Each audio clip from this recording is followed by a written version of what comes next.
ہم میں سے اکثر لوگ اپنی لکیر بڑی کرنے کے بجائے دوسروں کی لکیر کو چھوٹا کرنے یا کاٹنے کی کوشش میں لگ جاتے ہیں۔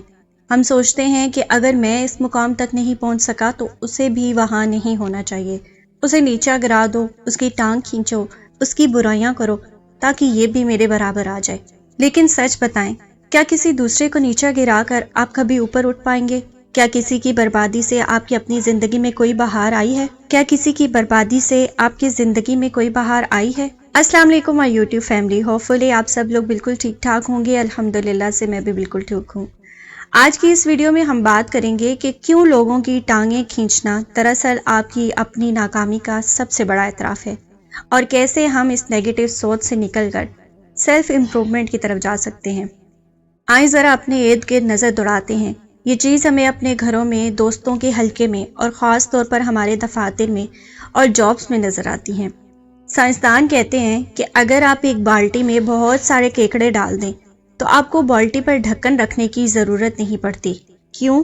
کیونکہ جیسے ہی کوئی ایک کیکڑا اوپر چڑھ کر باہر نکلنے کی کوشش کرتا ہے، نیچے والے کیکڑے اس کی ٹانگ پکڑ کر اسے واپس نیچے کھینچ لیتے ہیں۔ نتیجہ کوئی بھی باہر نہیں نکل پاتا۔ افسوس کے ساتھ ہمارے معاشرے کا بھی یہی حال ہو چکا ہے۔ جب آپ کسی کی ترقی دیکھ کر کڑتے ہیں تو آپ کا دماغ آپ کو یہ سگنل دیتا ہے کہ تم تو کچھ کر ہی نہیں سکتے، چلو اس کی برائی کر کے اپنے دل کو تسلی دے لو۔ ہم لوگوں کی خامیاں ڈھونڈنے میں اتنے مصروف ہو جاتے ہیں کہ ہمیں اپنی خامیوں کو سدھارنے کا وقت ہی نہیں ملتا۔ دوسروں کو گرانے کے لیے آپ کو خود بھی جھکنا پڑتا ہے۔ آپ کسی کو گھڑے میں دھکا تب تک نہیں دے سکتے جب تک آپ خود اس گھڑے کے کنارے پر نہ کھڑے ہوں۔ یعنی آپ کی اپنی انرجی، آپ کا اپنا وقت اور آپ کا اپنا سکون اس دوسرے انسان کو برباد کرنے میں ضائع ہو رہا ہوتا ہے۔ ہمارا دین اسلام ہمیں ایک بہت خوبصورت اور وسیع مائنڈ سیٹ دیتا ہے۔ اسلام ہمیں سکھاتا ہے کہ کائنات کے خزانے بہت بڑے ہیں، کسی دوسرے کو ملنے سے آپ کا حصہ کم نہیں ہو جائے گا۔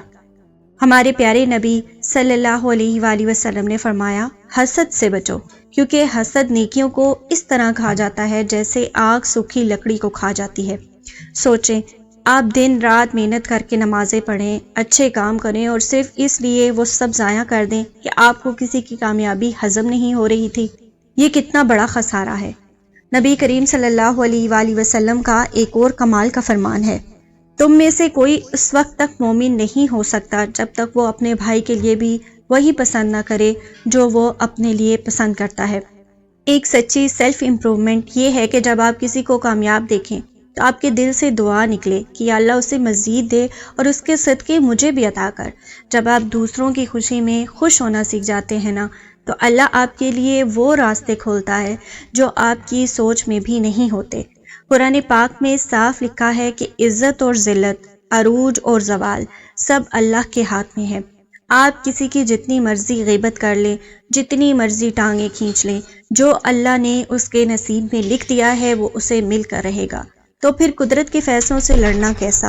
اگر آپ واقعی اپنی زندگی کو بدلنا چاہتے ہیں اور ایک باوقار انسان بننا چاہتے ہیں تو آج سے یہ 4 کام شروع کر دیں۔ مقابلہ بند کریں اور سیکھنا شروع کریں۔ اگلی بار جب آپ کسی ایسے انسان سے ملیں جو آپ سے زیادہ کامیاب ہو تو یہ سوچنے کی بجائے کہ یہ تو 2 نمبر طریقے سے آگے بڑھا ہوگا، اس سے ملیں اور سیکھیں، اس سے پوچھیں کہ اس کی محنت کا راز کیا ہے۔ حسد کو رشک میں بدل دیں، اپنی لکیر بڑی کریں، دوسروں کی لکیر مٹانے میں وقت ضائع نہ کریں، اپنی صلاحیتوں پر کام کریں۔ اگر کوئی آپ سے اچھی پریزنٹیشن دیتا ہے تو غیبت کرنے کی بجائے اپنی پبلک اسپیکنگ پر کام کریں، اپنے ہنر، اپنی سکلز کو پالش کریں۔ Number 2، be a lifter not a puller. کمزور لوگوں کو سہارا دینا سیکھیں۔ جب آپ کسی گرتے ہوئے انسان کو اٹھاتے ہیں تو کائنات کا قانون ہے کہ آپ خود بخود اوپر اٹھنے لگتے ہیں۔ لوگوں کی کامیابیوں پر تالیاں بجانا سیکھیں۔ جس دن آپ دوسروں کی جیت پر سچے دل سے تالی بجائیں گے، اس دن آپ خود آدھی جنگ جیت جائیں گے۔ نمبر 4، سیلف ریفلیکشن، روزانہ کا محاسبہ۔ رات کو سونے سے پہلے سوچیں، آج میں نے کسی کا دل تو نہیں دکھایا۔ کیا میں آج کل کے مقابلے میں ایک بہتر انسان بنی؟ آپ کا مقابلہ صرف شیشے میں نظر آنے والے انسان سے ہے۔ میری پیاری بہنوں، دنیا بہت بڑی ہے اور یہاں ہر کسی کے لیے جگہ موجود ہے۔ کسی دوسرے کا چراغ بجھانے سے آپ کے گھر میں روشنی نہیں ہوگی۔ اگر چمکنا ہے تو اپنے اندر کی شمع کو جلانا پڑے گا۔ لوگوں کو گرانا بزدلوں کا کام ہے۔ خود کو اوپر اٹھانا، اپنے اخلاق کو بہتر کرنا اور اپنے رب کے سامنے سرخرو ہونا اصل بہادری ہے۔ چلو آج سے ایک عہد کرتے ہیں کہ آج سے ہم کسی کی ٹانگ نہیں کھینچیں گے۔ ہم خود اتنی محنت کریں گے کہ دنیا ہمارے نقشے قدم پر چلنے پر مجبور ہو جائے۔ ویڈیو پسند آئی ہو تو لائک اور چینل کو سبسکرائب کریں اور اسے دوستوں کے ساتھ ضرور شیئر کیجیے گا۔ اپنا اور اپنے ارد گرد کے لوگوں کا بہت خیال رکھیے گا۔ اللہ حافظ۔